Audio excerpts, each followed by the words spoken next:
What's going on, everybody? Welcome back to my humble little garage here where I work on mostly third gen garbage. So thanks for stopping by and checking out what we got working on right now. So behind me I've got my dad's 1989 IROC with a 5.3 swap. Now if you're not familiar with this car, you can go back and check out some of my old videos, but basically I did a 5.3 swap in this car a little over a decade ago, and we did a lot of daily driving with this car, and it's in for a whole just slew of updates. Now I've already got quite a bit done on the car, but we're at the point now where we need to go ahead and get the new engine management system in it. So today's video I'm going to try and cover the Holley Terminator X Max install. So this car's got a 4L60E, so we need the transmission control of the X Max, and so we're gonna get the wiring and everything else done. But before we get into that, if you wouldn't believe it, and this car is, I'm not going to call it possessed or anything like that, but this car got rode hard and put away wet a lot by kind of everybody that was involved. And you know, like I found a broken transmission cross member back earlier in the year, and I just kind of fabbed that back together. I just kind of cobbled it back together, and then when I pulled the engine and trans out this time, I went ahead and I grabbed a fresh, brand spanking new, just released actually, UMI 4L60E cross member. So, and I've got that already in the car. But as I'm putting everything back together, see, I need to lower the car down, okay? I've had this thing up in my nose for the last, I don't know, maybe 2 weeks or so that I could get under the car and work on it. We built the exhaust system last week. And all that stuff. Well, it's time. I can't reach back there very easy with it up like this. So I want to lower it back down. Before I do that, I needed to put the torque arm and the drive shaft back in it, so that part's done. Man, like I go to put the thing back on, and the dang torque arm is ripped. I couldn't believe it. Like I also found the bolts on it were wrong. Anyways, so I've got this torque arm here. Let's reposition you guys. I went ahead and I grabbed a UMI adjustable torque arm. This is, I haven't opened it yet. Let's see. This is supposed to be a adjustable stock replacement kind of deal. So it's mild steel, got a little heft to it. So, and for how this car is configured, all right, we're gonna dump it out just like this.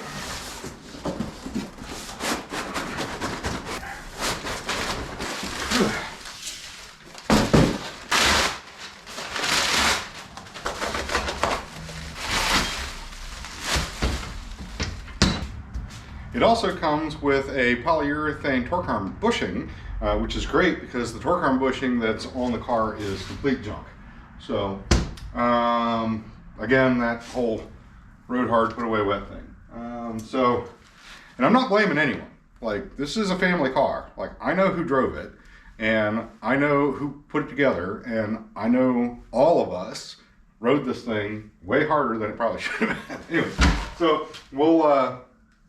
we're gonna put this on, and I got this adjustable one versus a non-adjustable one mainly because like the engine and transmission mounting solutions on this car aren't matched. So it's got a very old set of Spohn motor mounts, and then of course this UMI transmission cross member, and I don't know if the drivetrain angle is going to jive and be happy. So I just want to get the thing on so I can get the car on the ground, because I really want to get the wiring done. Okay, so let's get into it.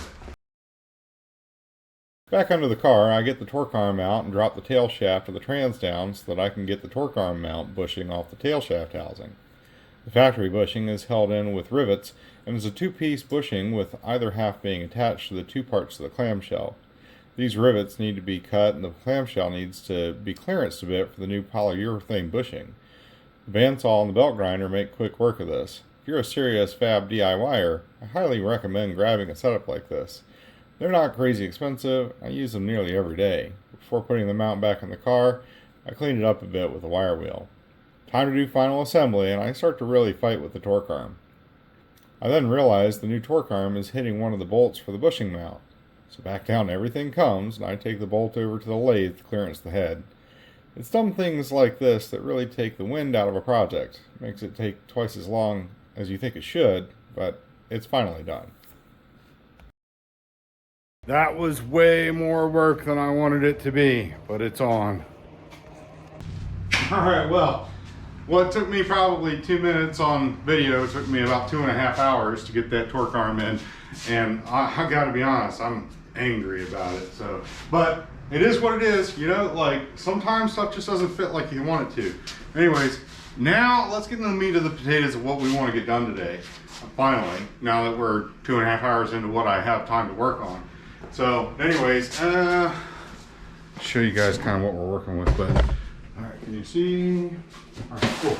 So I've got my Terminator X Max kit here, and I think the very first thing that you should do, and it doesn't seem very manly, but read the instructions. All right, there is a lot of really, really good information in here, and there are things that are in here that you won't be able to figure out intuitively necessarily. At least not unless you've got maybe a background in automotive electronics or something like that.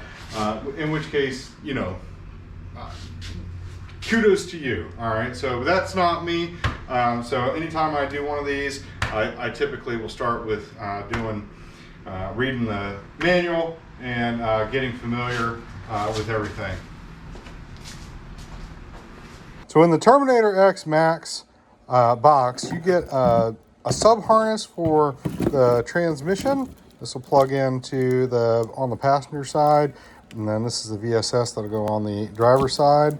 And then you get the main harness here. This has got, you know, this goes to the ECU. Then it's got things like, that looks like maybe TPS or oil pressure or something, coils, crankshaft position sensor, and then you got your, let's see here, injector harness is in here, and power harness, and then this is we got the ECU itself in here. So now this is the Terminator X Max, like I mentioned. So this has got transmission control in it and all that. Okay, so the really nice thing about this harness is that it's all labeled. Now, Holley is no less infallible than any other company out there, so it's a really good idea to double check everything to make sure that the labels make sense, you know. But for the most part, they're pretty good. And really, this lays out pretty much just one way. So you just kind of flop it onto the motor and start tucking wires where it makes sense that they go.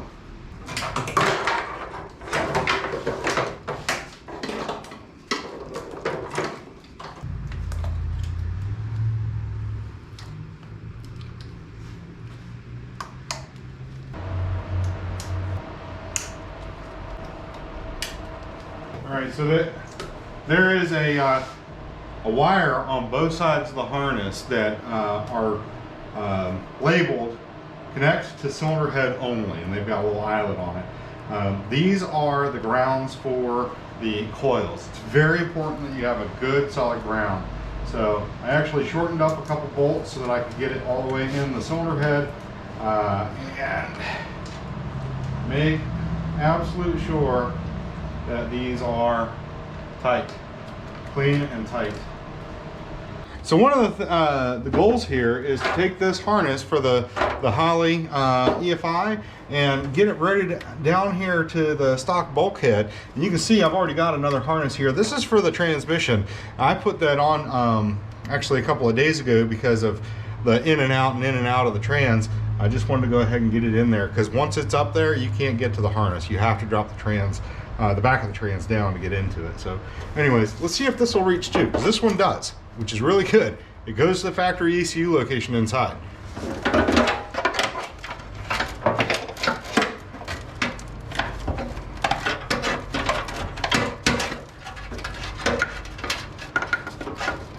All right, so the good news is that it looks like all of this is gonna fit. So it definitely reaches. Yeah, so because the ECU is gonna go. And I'm sure you already know because you read your instruction booklet, but this main power harness for the Terminator X has to go directly to the battery. It cannot pick up power anywhere else. And that's just, it's so it doesn't pick up noise. There's no potential for loose connections or anything like that. Got it. That's, oh, 3rd gen stuff right here. You know what I'm talking about. This harness is really long. It's okay to cut it. They make that so because you never know where a battery's going to be. You've got a few wires here that need to be dealt with. There's a red one, a green one, and a blue with a white stripe.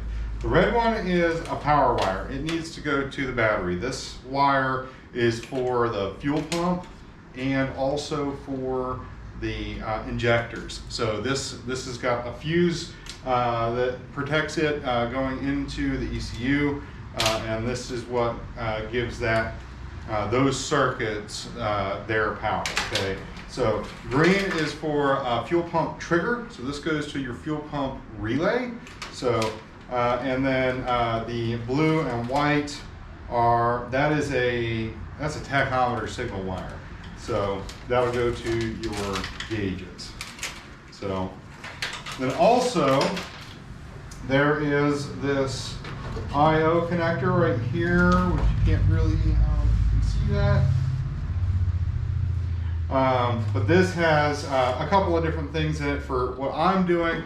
And all of the pins they're really well laid out in the again in the manual. So, but there are output wires for the fans. So I've got those. I'm going to route those over to where my fan relays are going to be, whenever they show up. Get this stuff all routed and keep pressing forward. All right, something I think is worth noting is that the Terminator X doesn't come with an excite wire for the alternator, which it's supposed to be a 5-volt signal, but I think it ends up being more like a 10-volt. But either way, 12 volts or more will fry the alternator. So this harness that you can get from Holley, it's part number 197-400. It's got a resistor in line, and then it takes a switch 12-volt power on the input of the end of the wire. So then it just plugs right into the alternator. The other thing I wanted to note is that the Terminator does come with a couple extra things, or at least one specifically, fuel pressure right here, fuel, okay. That's for a pressure sensor. And we'll probably put one in here, but I don't have one right now, and you don't need it in order to get the car running. Occasionally, you may have to extend a wire whenever you're putting this in, like maybe where you want the wire to round. It just isn't going to happen. So there are a couple of critical wires that you really shouldn't extend. Things like the wire that goes for the battery, things like a camera or crankshaft position sensor, any kind of Hall effect type switch that relies on a magnetic field. But like trigger wires, some of the normal signal wires for like water temp, stuff like that, like if you have to extend it, it's not a big deal. But I do recommend trying to do it a specific way. Okay, here, I'll turn you around. I like to use non-insulated connectors. So like right now I'm extending the wire going around the back of the engine to up to a point where I'm going to put a relay block for the fans. Okay, and this is a signal wire coming from the ECU. So yes, and then after I crimp this, I'll put some heat shrink on it. You want to make sure that you use a good set of crimpers too. All right, I think I got this thing all together. So right now I've got the ECU, all the harness and everything else is routed over to the stock location, and I've got the ECU just chilling right there for now. And we've got the file here, and I'm going to go ahead and send this to the ECU. Now I went ahead and set up a file on the computer because right now I don't have a handheld wired into this car. And there are lots of really great videos on how to do this. I'm not going to go into it because I'm really not an expert with this stuff, but I will link in the description one of the videos that I found that was really helpful. So anyway, so we'll send this. Okay, synced. Okay, and then I need to do TPS auto set. Do a TPS auto reset or auto set. Go down here, click on TPS auto set. Okay, and then start. Of course, I'm on the wrong side of the car for this, but I'll just reach in and go wide open throttle twice, just nice and slow. Okay, and then hit done. TPS auto set was successful. Okay. All right, I'm gonna cycle the power.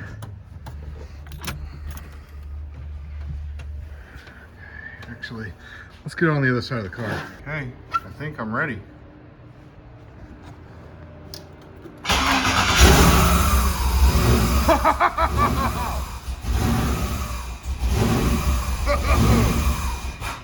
Oh man, yes! Okay. Let's try again.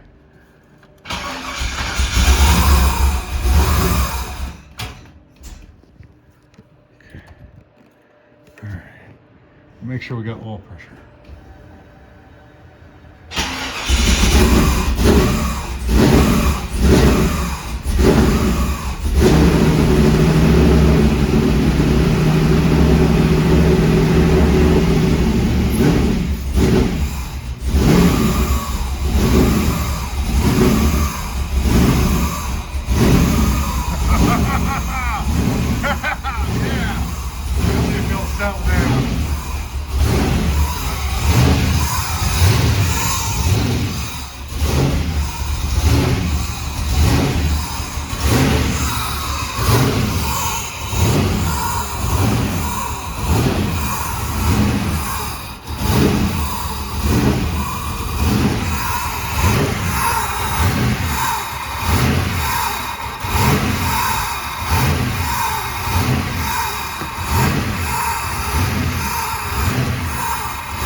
Close.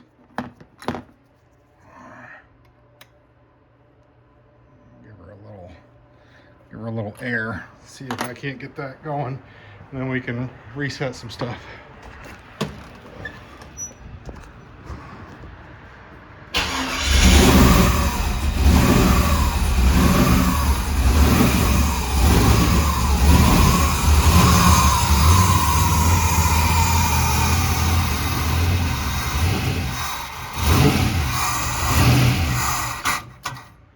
Getting there. I think the IAC is just having a hard time.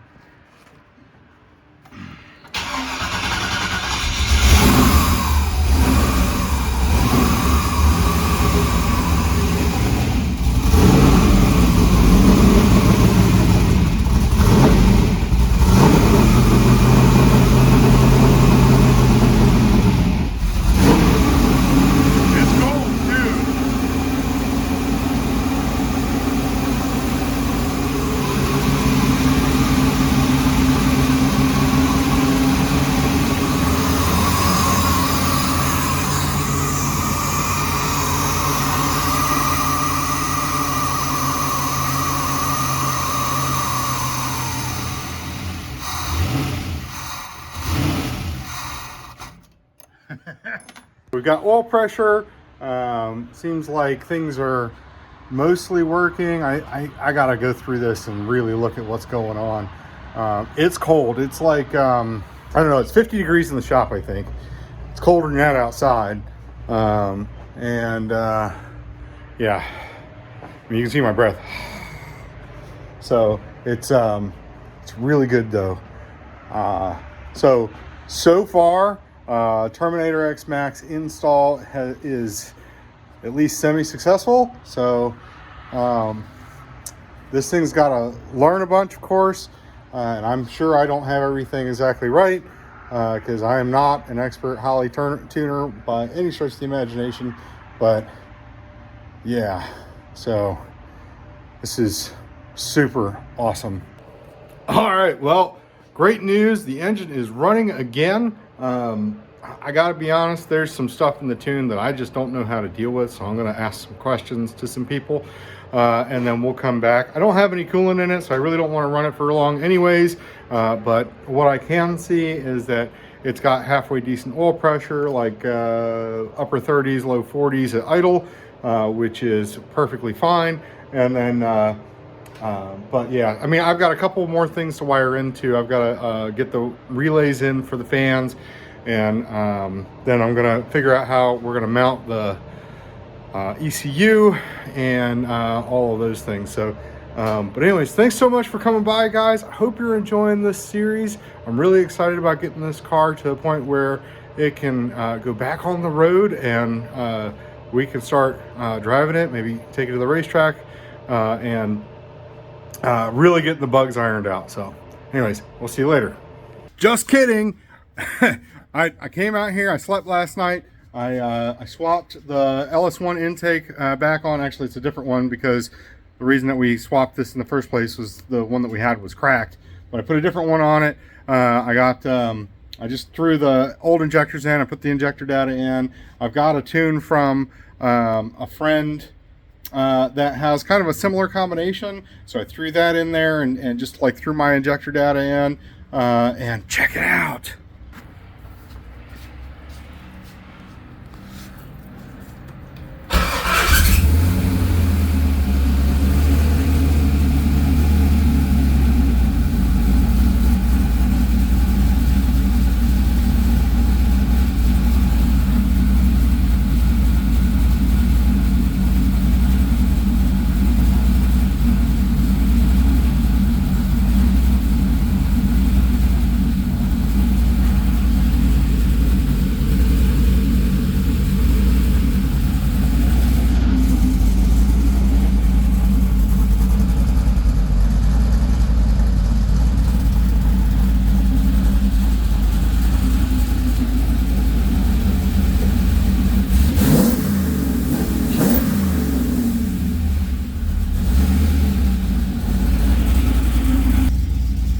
Let me turn this off so you can hear me.